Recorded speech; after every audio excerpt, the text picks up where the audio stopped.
मैं हूं कमर अब्बास, आप देख रहे हैं बोल्ड न्यूज HD। आए चलते हैं आज की खबरों की तरफ। इसहाक डार के वजीर खजाना बनने के फौरी बाद मार्केट में पाकिस्तानी बॉन्ड क्रैश कर गए।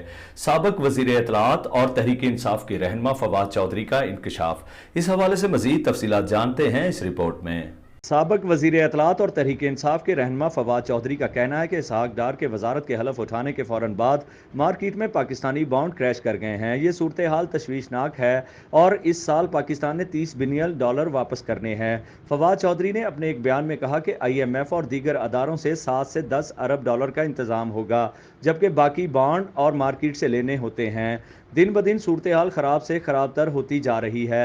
वाज़िया रहे कि गुज़िश्ता रोज़ सेनेटर इसहाक डार ने वफाकी वजीर ख़जाना का हलफ उठाया। वजीर ख़जाना ने मीडिया से गुफ्तगू करते हुए कहा, कुछ दिन दें, माशियत बेहतर करने की कोशिश करेंगे। सबसे पहले शरह सूद को नीचे लाएंगे।